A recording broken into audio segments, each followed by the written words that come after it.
Hello, and welcome to our AP Chemistry review of topic 5.7 Introduction to Reaction Mechanisms. Reactions rarely occur in one step. They often occur in smaller elementary steps where intermediates are formed, where a catalyst might be used and then reformed in a later step. But rarely do reactions occur in just one step. And so, reaction mechanisms are proposals for how a reaction actually takes place, what the elementary steps are that actually represent what's going on in a chemical reaction. And so we're going to look at a few examples here, and we're going to talk about how you can determine if a reaction mechanism makes sense, if it actually represents the reaction, how you can identify intermediates, and also how you can identify a catalyst. So we're going to look at three examples. So our first example is going to be nitrogen dioxide reacting with carbon monoxide to produce carbon dioxide and nitrogen monoxide. A proposed mechanism for this is a two-step reaction where one elementary step has the nitrogen dioxide reacting it with itself to produce nitrogen trioxide and nitrogen monoxide. Then the nitrogen trioxide reacts with the carbon monoxide molecule to produce nitrogen dioxide and carbon dioxide. The first elementary step is a slow step. So, kinetics wise, it is a slow step. Then the second step is a fast step. Now, in a later video, we're going to talk about where the slow and fast come into play as far as determining the overall rate law for a reaction. We're not going to address that right now. Right now, we are simply going to look at overall, does this proposed mechanism with these two elementary steps, does it add up to the overall reaction? And are there any intermediates or catalysts that we can identify in the reaction? So what we want to do is we're going to add the two reactions together and see if these two reactions, if we add them together, add up to the overall reaction. And when I say we're going to add them together, we're going to see if there's anything on the left side of the equation that cancels out with anything on the right side of the equations, because these two elementary equations need to add up to the overall equation if it's going to be a mechanism that has a chance of being correct. So if you'll notice, we have an NO2 and NO2 on the left-hand side, so two NO2s on the left-hand side, and one NO2 on the right-hand side. So what I'm going to do is I'm going to cancel out one NO2 from each side. It's kind of like in your math class. If you have something on both sides of the equation, they can cancel out. So the NO2 on the left and the NO2 on the right cancel out. Do we have anything else that can cancel out? Well, we do. If you'll notice, there's an NO3 on the left-hand side and an NO3 on the right-hand side. So I am going to cancel out the NO3 on the left and the NO3 on the right. And now nothing else is on the left and the right, and so we simply add the two equations together. What's on the reactant side? We have NO2 gas on the reactant side, and we have carbon monoxide on the reactant side. And then on the product side, we have NO gas, and we have carbon dioxide gas. And so if you'll notice, this sum of the two elementary steps adds up to the overall equation for that we're interested in, the overall reaction that we're interested in. So that gives us an idea that this might be a good proposed mechanism.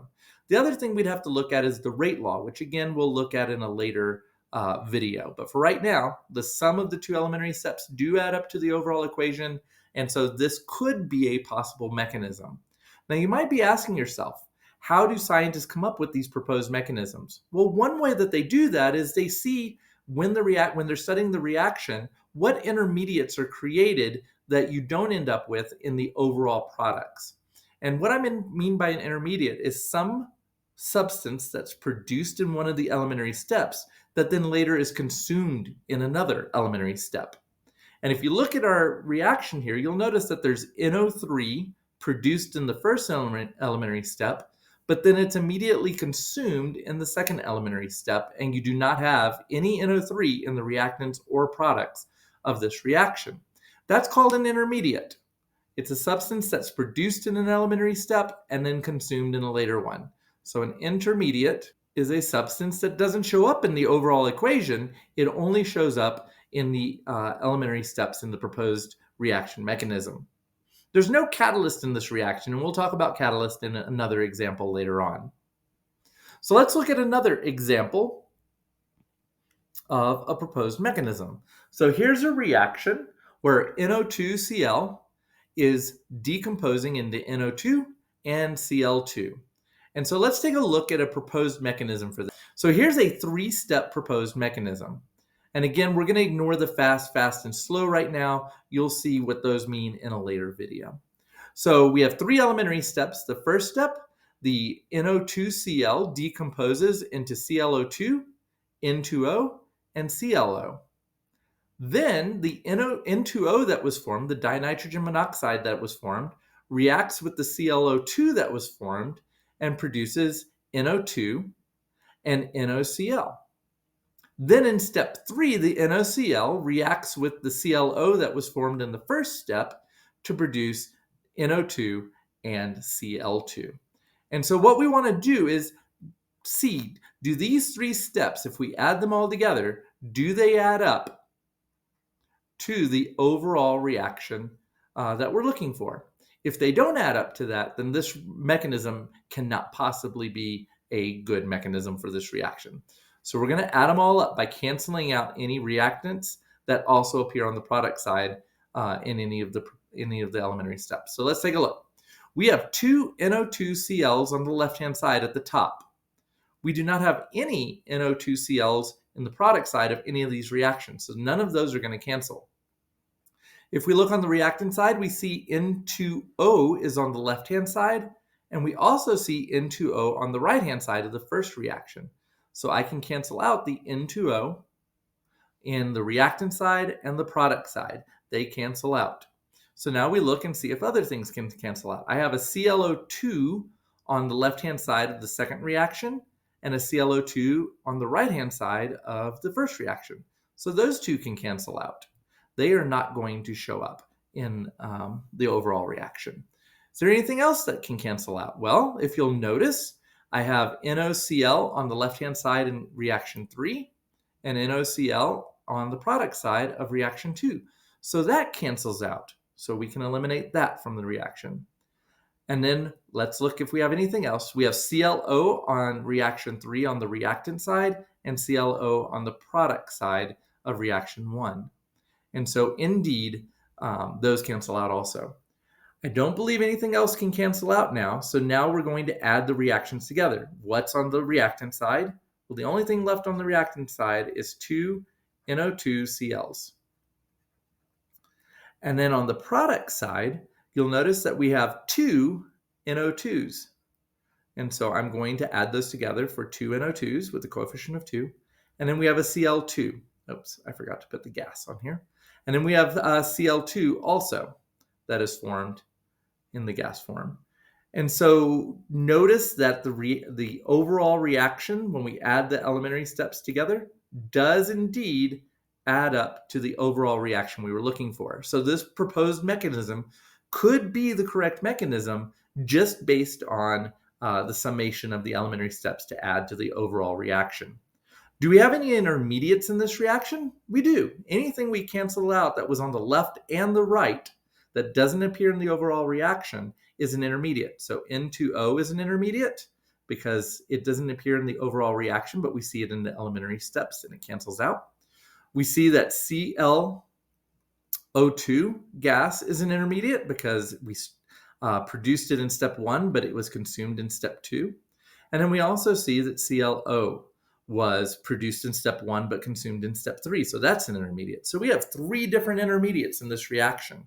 And again, scientists can have evidence that this proposed mechanism is a good mechanism because when they study the reaction, if they see these intermediates along the way while the reaction is taking place, then they know that this mechanism could possibly be a good mechanism for the reaction.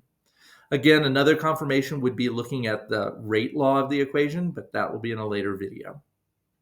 Let's look at one more example.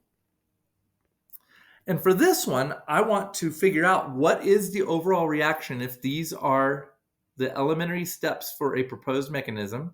What is the overall reaction? And are there any intermediates? And are there any catalysts? So let's go ahead and first add up the reactions and see what the overall reaction is. Notice that the ClO is on the left and the right, so I'm going to cancel it out. And notice that there's nothing else that can cancel out here. So I am going to go ahead and add up, oh, I'm sorry, the Cl is at the beginning and the end, so we can also cancel it out. So what is the reaction overall here? Well, ozone, O3, is reacting with oxygen to produce two O2s. Notice I have two O2s, one produced in step 1 and one produced in step 2, so 2 overall. And so here is my overall reaction for this proposed mechanism. Do I have any intermediates? Was anything produced in one reaction and consumed in another? Well, yes. The ClO was produced in step 1, but then consumed in step 2. So ClO is an intermediate. Was anything a catalyst? Now remember, a catalyst is a substance that provides an alternate pathway for a reaction to take place, but it's not consumed in the reaction. In other words, it's produced in the reaction also. So if you'll notice, we started with some chlorine in this reaction, but then we also produced chlorine in this reaction. So that's why it canceled out. It's on the left and the right. But unlike an intermediate, which is in the middle of the reaction, produced during the reaction, we started with the chlorine, and then the chlorine was recovered at the end. So the Cl is called a catalyst. And you can identify catalysts in that they are on the reactant side at the beginning, and we end up with it on the product side at the end. And so chlorine is a catalyst, not an intermediate, because it's not produced in the reaction, it's actually consumed from the beginning in the reaction. And so that's our catalyst. So our overall reaction is ozone reacting with oxygen to produce oxygen gas. And then we have one intermediate and one catalyst. Hopefully this was a good review of the basics of reaction mechanisms. If you have any questions, of course, please ask me and I'll be happy to help you out. Good luck with your studies.